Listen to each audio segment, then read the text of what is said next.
Bonjour chers frères et sœurs, c'est avec joie que je viens envers vous à travers YouTube pour partager une étude. Nous continuons notre étude dans le sujet général de la croissance spirituelle. Et la dernière fois, j'ai touché sur le thème de les moyens de la grâce. Comment Dieu nous accorde sa grâce, la puissance spirituelle, pour vivre jour après jour. Et avant de reprendre ce sujet et de parler de ces moyens un par un, je pensais que ça sera bien si on considère un peu ensemble, je pense qu'en 3 fois, cette idée de la mise à mort du péché. C'est bien de parler des moyens de la grâce, comment avons-nous cette puissance spirituelle, mais il y a un aspect pratique de la lutte contre le péché dans nos vies qui est très important. Et j'aimerais bien prendre un peu de temps pour parler de la mise à mort du péché. Dans la vie spirituelle, c'est très pratique. Comment faisons-nous cette lutte? Et j'aimerais bien commencer par les principes.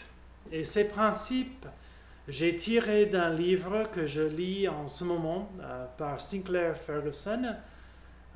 Malheureusement, je pense que c'est uniquement en anglais, mais traduit, c'est Dévoué à Dieu. Et je trouve ce livre très utile et j'espère que il sera traduit un jour. Mais lui, il a dit le premier principe de la mise à la mort du péché, c'est le développement d'une mentalité. C'est très important. Et lui, il écrit ça. Le premier principe est l'Esprit de Dieu nous est donné pour nous rendre capables de mettre à mort le péché.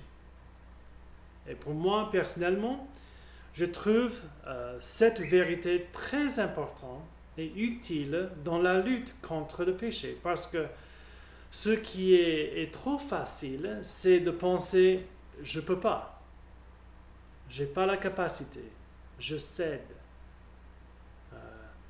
j'ai raté trop de temps, trop de fois, pardon. » Et voilà, le premier principe, c'est que l'Esprit de Dieu nous est donné pour nous rendre capables de mettre à mort le péché. Et il écrit ça, une autre chose que j'ai trouvée très importante, et je voulais partager avec vous. L'Esprit ne contourne pas notre esprit et travaille directement sur nos émotions ou nos affections. Ce sera à la fois de la mauvaise théologie et de la mauvaise psychologie que de penser ainsi. Dieu, s'adresse plutôt à nos esprits par la parole de Dieu, simplement parce que nous sommes créés comme des êtres rationnels et pensants. Ce que nous pensons et comment nous pensons détermine nos sentiments, notre volonté et notre vie. Bon, il y a plus que cela, bien sûr, mais jamais moins. Comme nous l'avons déjà vu, nous sommes transformés par le renouvellement de nos esprits et cela implique la création d'une nouvelle mentalité. Qu'est-ce qu'il veut dire?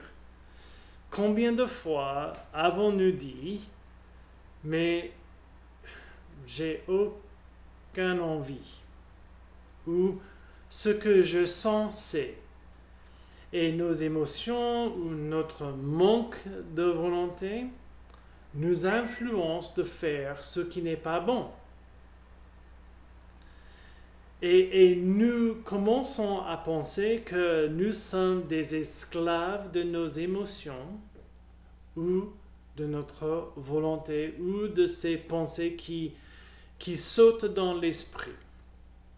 Mais la Bible nous enseigne quelque chose d'autre. Mais pour avoir cette mentalité, il faut travailler. Et c'est biblique parce que vous voyez devant vous sur l'écran Romains chapitre 6, 11. Après avoir dit tout ce que Dieu a fait pour nous en Jésus-Christ, nous sommes morts avec Christ, ensevelis avec Christ, ressuscités avec Christ. Nous avons cette espérance de l'avenir quand Christ revient. Nous avons toutes ces choses, ils sont des faits, mais il dit au verset 11, « Ainsi vous-même, regardez-vous ou considérez-vous comme morts au péché et comme vivants pour Dieu en Jésus-Christ. » Il y a une certaine mentalité qu'il faut développer dans nos esprits, dans nos vies, si on va réussir à mettre à mort le péché. Il faut changer la mentalité. Mais ça, c'est très général. Et pour avoir la réussite, il faut être moins général, moins abstract et très concret.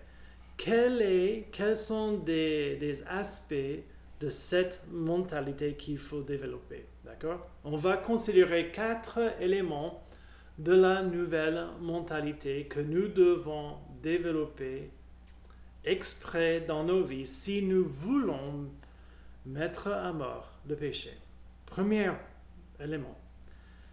Mettre à mort le péché est une nécessité. Le péché est toujours là. Et nous disons, bah oui, je sais. Mais combien de nous vit comme Thomas, notre fils? Chaque fois qu'il pleut, après quand Thomas sort, il est toujours surpris, étonné qu'il y ait des flaques. Il sort, il joue, il rentre et lui, il est couvert par le boue et par l'eau, mouillé partout. Et il dit, mais bon, je ne savais pas.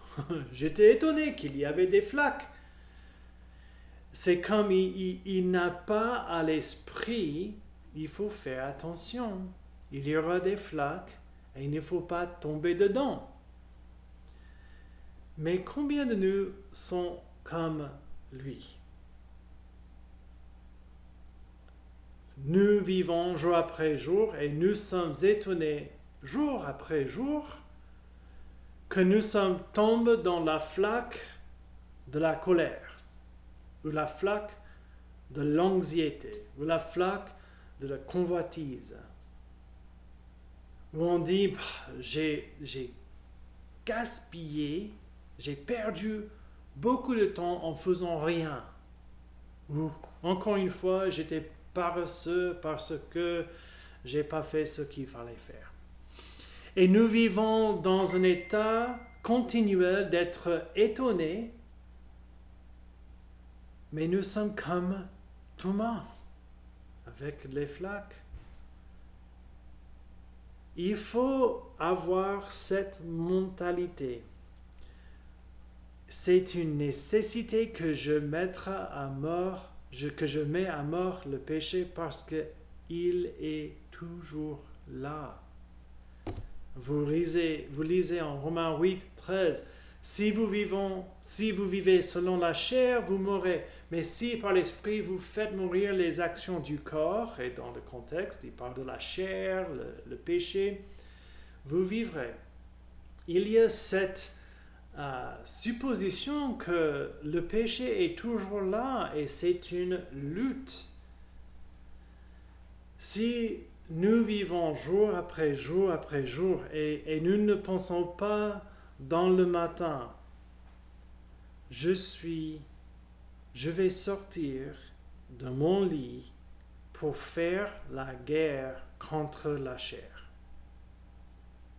Si nous ne nous rappelons pas du fait que nous avons les tentations continuelles devant nous, nous serons toujours étonnés et nous n'allons pas avancer trop. C'est très pratique, mais nous devons regarder à nos vies et identifier spécifiquement et donner un nom à nos péchés qui sont toujours là et les tentations qui sont très dures pour nous et dire, moi, personnellement, c'est pas universel, pour moi, peut-être c'est la colère ou le manque de maîtrise de soi ou la convoitise ou l'anxiété. Et nous disons à nous-mêmes chaque matin, attention Michael, aujourd'hui, tu vas être tenté dans ce domaine-là. Il y a des flaques partout. Il faut que tu fasses attention. Il faut développer la mentalité que c'est une nécessité quotidienne de lutter contre les péchés particuliers de nos vies. Ça, c'est le premier élément.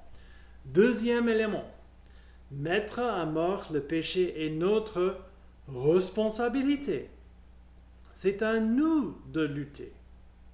Quand nous lisons Romains 8, il dit, si vous vivez selon la chair, vous mourrez, mais si par l'esprit vous faites mourir les actions du corps, vous vivrez. Oh là là. Peut-être vous n'êtes pas comme ça, mais ce que je veux, c'est que l'esprit fasse tous les efforts pour moi. Qu'il me délivre non seulement de la puissance du péché, de la condamnation du péché, mais aussi de la présence du péché. Mais c'est pas comme ça. Et je pense qu'il faut souligner cet élément parce que j'ai entendu dire, quelqu'un m'a dit directement, j'ai demandé à Dieu à plusieurs fois qu'il me délivrait d'un tel et tel péché et il n'a pas fait. Et je veux dire, d'accord, donc c'est la faute de Dieu que tu continues à pécher? Qu'est-ce que tu as fait pour ne pas faire ce péché, commettre ce péché? Et un autre pasteur, il m'a parlé, il a dit, oui, j'étais en train d'aider quelqu'un, et le monsieur a dit, mais j'ai essayé. Et il a dit, dites-moi, qu'est-ce que tu veux dire par essayer? Il a dit, pendant 2 jours, j'ai fait telle et telle chose. Ce qui traduit, il a fait 2 fois. 2 fois, 2 jours. Est-ce que ça, c'est vraiment un essai? Et ce pasteur, il m'a dit, ce que je dis maintenant, c'est que tu n'as pas essayé si tu n'as pas essayé pendant 40 jours. La lutte est continuelle et longue. Mais nous, dans la paresse de la chair et parfois la déception, pas la déception, les mensonges de la chair, qu'est-ce qu'il dit? Ah non, tu as essayé, tu es trop fatigué, c'est trop dur. Non, c'est l'esprit qui va le faire. Et ça semble être très, très, très spirituel. Ah non, je vais juste vivre selon l'esprit.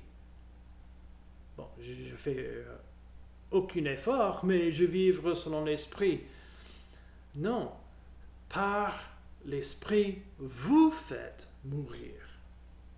Et la question pour nous, quand nous avons cette analyse de nos esprits, de notre mentalité, est-ce que je vois que c'est une nécessité quotidienne de lutter? Et est-ce que je vois que c'est ma responsabilité? Je dois le faire. Si je dis, mais je ne peux pas, ou j'ai essayé, ça n'enlève pas la responsabilité. Si vous êtes en France et les agents frappent sur la porte pour dire vous n'avez pas payé depuis des années vos impôts et vous dites mais j'ai essayé, c'était trop difficile d'aller au bureau ou de vous appeler ou de faire sur l'internet, je trouve trop difficile, j'ai essayé, je ne pouvais pas. Ils ne vont pas dire ah d'accord, vous avez essayé. Non, ils vont dire quoi? Mais vous avez la responsabilité. C'est la même chose pour nous. Troisième élément de la nouvelle mentalité. avec l'aide de l'Esprit, nous pouvons mettre à mort le péché. Il est possible. Et je sais, quand je mets l'accent sur moi-même, j'ai la responsabilité.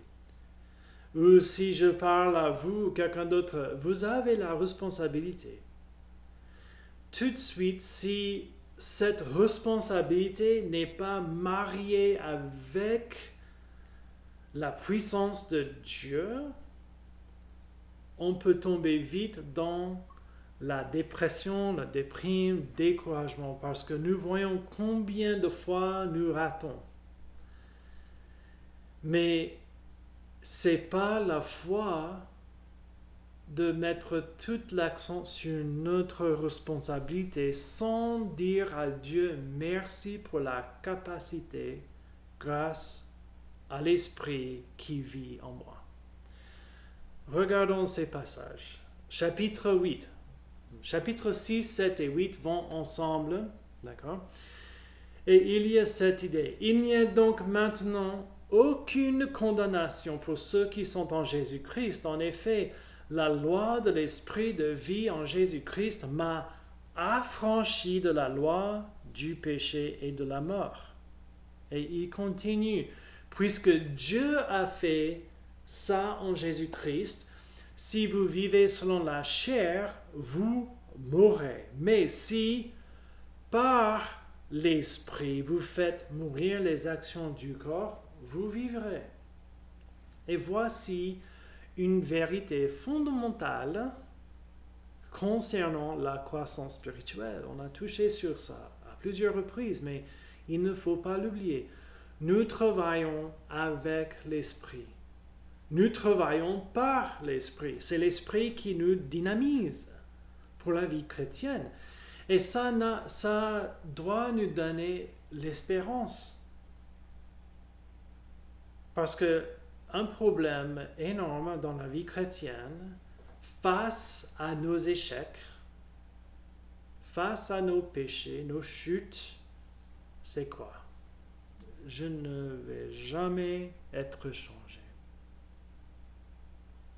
Je ne peux pas. Ce péché, peut-être c'est le péché de trop manger sans bouger. C'est un péché personnel pour moi. La paresse, le manque de maîtrise de soi à table. Et bon, ça semble être énorme, je ne peux pas changer. Mais non, l'Esprit est là. Ou peut-être pour vous, c'est l'anxiété. Quand les choses arrivent, c'est la panique, c'est le tournage continuel dans l'esprit, qu'est-ce qui va arriver. De vivre uniquement dans le présent par la foi, semble être impossible, mais de dire non, Jésus dit, il ne faut pas vivre demain, il faut vivre maintenant. Et vous dites, je ne peux pas. Ah, attention, par l'esprit, vous pouvez. Vous avez la capacité. Mais il faut développer cette mentalité. C'est une nécessité que je lutte, que je mets à mort le péché jour après jour après jour, et toute la journée. C'est aussi ma responsabilité. Qu'est-ce que je fais? Comment je regarde ces péchés? Est-ce qu'il y a des choses que je fais qui me met sur le chemin pour aller tomber dans la flaque? Attention, il faut fuir. Il faut développer des nouvelles habitudes pour ne pas entrer dans les flaques de tel et tel péché. Mais il est possible, avec l'aide de l'Esprit Saint. Et le quatrième, d'accord? Nous devons vouloir mettre à mort le péché. La volonté de tuer les œuvres de la chair est importante. Et vous dites peut-être, oui, je veux bien. D'accord. Si vous vivez selon la chair, vous mourrez, mais si par l'Esprit vous faites mourir les actions du corps, vous vivrez. Faites mourir les actions du corps. C'est radical. C'est fort. Ce n'est pas uniquement j'aimerais bien être libéré, mais bon, je vais pas faire trop. Hein. J'aimerais bien être mince, bonne santé, mais je ne suis pas trop motivé pour faire ce qu'il faut pour y arriver. Hein. Jésus et Paul sont d'accord. Jésus dit, si ton œil droit est pour toi une occasion de chute, arrache-le et jette-le loin de toi, car il est avantageux pour toi qu'un seul de tes membres périsse et que ton corps entier ne soit pas jeté dans la géhenne. Et si ta main droite est pour toi une occasion de chute, coupe-la et jette-la loin de toi, car il est avantageux pour toi qu'un seul de tes membres périsse et que ton corps entier n'aille pas dans la géhenne. Jésus, oui, il utilise un peu l'exagération ici, mais il veut communiquer quelque chose. Il faut être radical. C'est un peu comme nous allons voir ici de l'histoire chrétienne. Augustin, c'était un évêque, un pasteur et théologien, je pense du 4e siècle, peut-être 5e.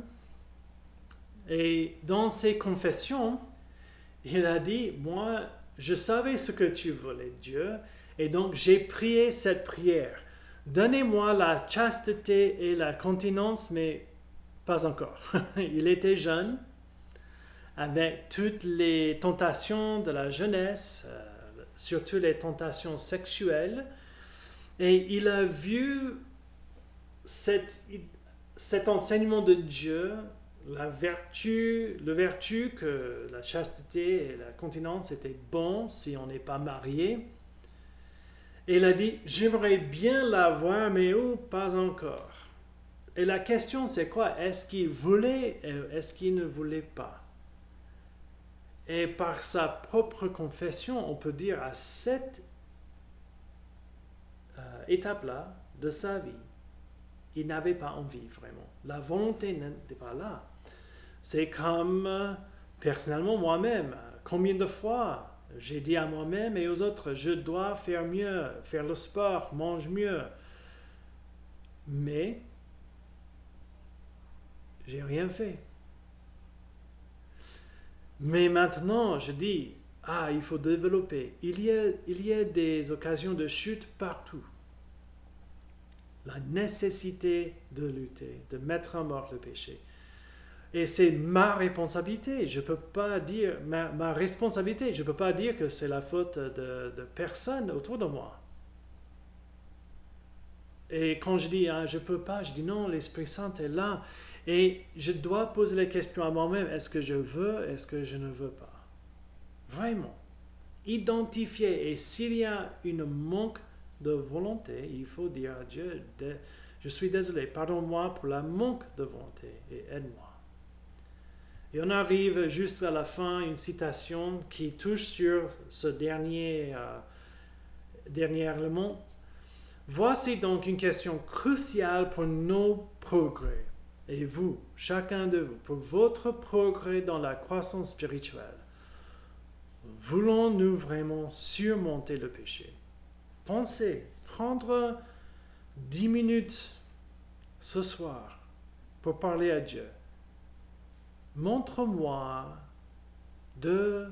1, 2, 3 péchés qui sont largement présents dans ma vie. Aide-moi de voir, est-ce que je veux vraiment surmonter ces péchés ou non?